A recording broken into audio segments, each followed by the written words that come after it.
Pass করে সেখানে ভর্তি হয় সেই আলিয়া ইউনিভার্সিটি। সেই আলিয়া ইউনিভার্সিটিতে তোমরা দেখোনি মূর্খ, তোমরা বলছো যে মসজিদ করছে না কেন মমতা বন্দ্যোপাধ্যায়? সাংসদরা অভিষেক বন্দ্যোপাধ্যায় সেখানে দাঁড়িয়ে থেকে ভোট করেছিল, কিন্তু সেখানে আমরা ভোটে রাজি। দৌড়াতে দৌড়াতে বোম মানতে পারে এমন সব মাস্তান। শওকত মোল্লার নামটা তোমরা মনে রেখো। আর যে তৃণমূল কংগ্রেসের একটা শক্ত ঘাঁটি, তা প্রমাণ করে এই বিবিরাটি ঘোষের মাঠের এই চাই চক্রের অনুষ্ঠান। আপনারা জানেন যে গত দুদিন আগে এখানে যেভাবে আইএসএফ এর কয়েকজন আছে, আমরা শুনেছিলাম যে এখানে নাকি দৌড়াতে দৌড়াতে বোম মানতে পারে এমন সব মাস্তান, কিছু ফুটো মস্তান, যারা এই ঘোষের মাঠ বিবি রাইট রাতের অন্ধকারে বোম মারা, রাতের অন্ধকারে সাধারণ মানুষ তাদেরকে চমকানো ধমকানো।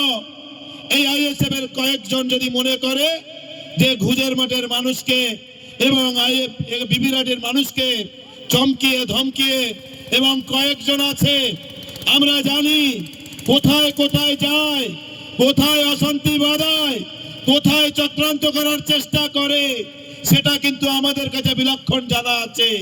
নামটা মনে রেখো, মমতা বন্দ্যোপাধ্যায় এবং অভিষেক বন্দ্যোপাধ্যায়ের স্নেহধন্য আশীর্বাদ ধন্য আমাদের প্রিয় পর্যবেক্ষক শওকত মোল্লার নামটা তোমরা মনে রেখো।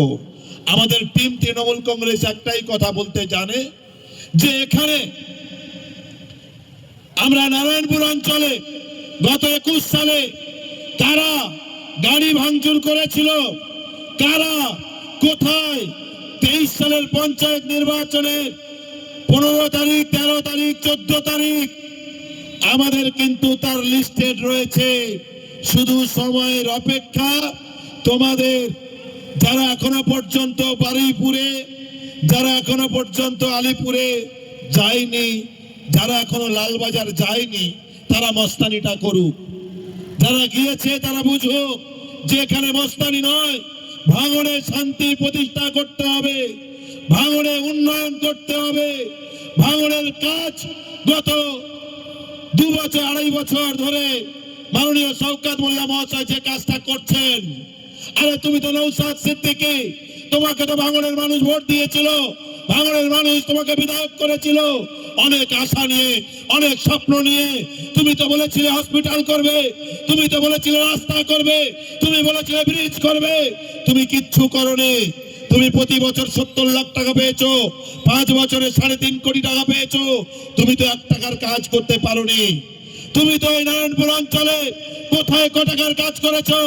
এই বিবিরাটি ঘোষের মাঠের মানুষ তোমাকে তো 2 হাত ভরে ভোট দিয়েছিল, তুমি কটা কাজ করেছো? তুমি প্রতি মাসে 1,21,000 টাকা করে ভোগ করেছো। তুমি এই পর্যন্ত 53-54 মাসের বেতন তুমি তুলেছো।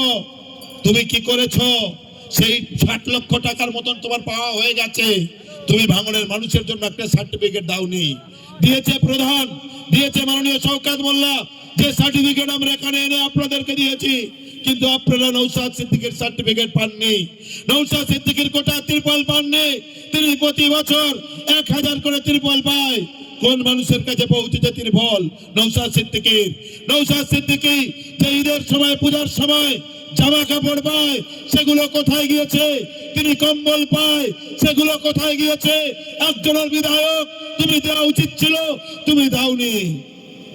আর কিছু গাদ্দার, কিছু বেঈমান যারা 21 সালে আমাদের দলের খেয়ে পড়ে আমাদের চলে, যারা নিজেরা রাজত্ব করার চেষ্টা করেছিল, মানুষের বিচারের নামে অবিচার করেছিল, সেই সমস্ত গাদ্দার বেঈমান তারা এখন বলে যে আমরা দলের পুরানো লোক। ওরে তোরা পুরানো লোক কিনা? এখানে তো সিরাজুল ভাইরা বসে আছে, এখানে তো তপনদা বসে আছে, এরা তো 89 সালের পঞ্চায়েত মেম্বার তপনদা। এখানে যারা সিনিয়র মানুষ আছে জানে তোমরা কবে এখানে এসেছো, তোমরা কবে রাজনীতি করতে এসছো। তোমরা লুটপাট করে 20 সালে বাদলের বোম মারলে, তুমি আইনালকে মারলে, তারপরে তুমি এলাকা ছাড়া হলে, তোমরা আজকে বলছো আমরা পুরানো লোক। 21 সালে তোমরা তো টাকা দিয়ে আইএসএফ এর টিকিট নিতে চেয়েছিলে, ভাইরাল হলো, 1 কোটি টাকা দিতে চেয়েছিলে, কারণ তোমার অনেক টাকা। তো টাকার গরম দেখিয়ে ভিতরে আইএসএফ কে সহযোগিতা করা নয়। এখানে মমতা বন্দ্যোপাধ্যায় এবং অভিষেক বন্দ্যোপাধ্যায়ের যে তৃণমূল কংগ্রেস মাননীয় শওকত মোল্লার নেতৃত্বে আমরা আগামী দিনে এক এবং ঐক্যবদ্ধভাবে ভাঙড় তৃণমূল কংগ্রেস লড়াই করবে এবং তৃণমূল কংগ্রেস জয়যুক্ত হবে, এতে কোনো সন্দেহ নাই। এখন কি বলে? এখন বলে যে তৃণমূল কংগ্রেস মমতা বন্দ্যোপাধ্যায় দুর্গাঙ্গন তৈরি করছে। আরে দুর্গাঙ্গন তৈরি করছে, তুমি তার আগে দেখোনি পাস করে সেখানে ভর্তি হয় সেই আলিয়া ইউনিভার্সিটি, সেই আলিয়া ইউনিভার্সিটিতে তোমরা দেখোনি যে সেখানে কতটা জায়গা মমতা বন্দ্যোপাধ্যায় দিয়েছে। আরে ওরে মূর্খ, তোমরা বলছো যে মসজিদ করছে না কেন মমতা বন্দ্যোপাধ্যায়? আরে মমতা বন্দ্যোপাধ্যায় মসজিদ কেন করবে? কোন সরকারি জায়গায় মসজিদ হয় না, কোন সরকারি টাকায় মসজিদ হয় না। আল্লাহর ঘর তৈরি হয় সাধারণ মানুষের দানের টাকায়, সাধারণ মানুষের দেওয়া জমির টাকায়, সেখানে আল্লাহর ঘর তৈরি হয়।